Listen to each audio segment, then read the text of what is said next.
मैया आई गयू परुआ के दिनवा चली जाबू दशमी के। मैया आई गयू परुआ के दिनवा चली जाबू दशमी के। गैया के गोबरा से अंगना लिपाई चंदन चौकी धराई।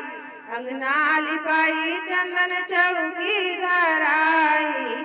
मैया थापना कराई अपने बेदिया चली जाबू दशमी के।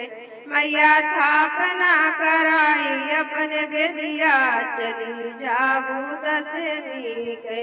मैया आई गयू परुआ के दिनवा चली जाबू दशमी के। मैया आई गयू परुआ के दिनवा चली जाबू दशमी के। मैया आई गयू परुआ के दिनवा चली जाबू दशमी के। पंडित बोलाई मैया पूजना कराई। पंडित बोलाई मैया पूजना कराई। मैया कलशा धराई अपने बेदिया चली जाबू दशमी के। मैया कलशा धराई अपने बेदिया चली जाबू दशमी के। मैया आई गयू परुआ के दिनवा चली जाबू दशमी के। मैया आई गयू परुआ के दिनवा चली जाबू दशमी के।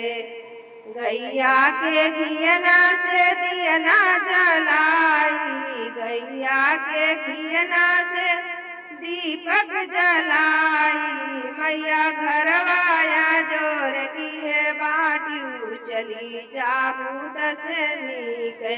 मैया घरवाया जोर की है बाटियू चली जाबू दशमी के। मैया आई गयू परुआ के दिनवा चली जाबू दशमी के। मैया आई गयू परुआ के दिनवा चली जाबू दशमी के। फल फूल मेवा मैया भोग लगाई। फल फूल मेवा मैया भोग लगाई। मैया भरी मुख दीहू आशीष चली जाबू दशमी के। मैया भरी मुख दीहू आशीष चली जाबू दशमी के। मैया आई गयू परुआ के दिनवा चली जाबू दशमी के।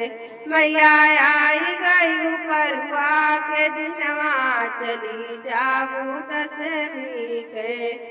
पंडित बोलाई मैया पटवा कराई। पंडित बोलाई मैया पटवा कराई। मैया नवमी के होमिया कराई चली जाबू दशमी के। मैया नवमी के होमिया कराई चली जाबू दशमी के।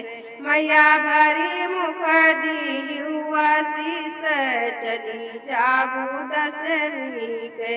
मैया आई गयू परुआ के दिनवा चली जाबू दशमी के। मैया आई गयू परुआ के दिनवा चली जाबू दशमी के।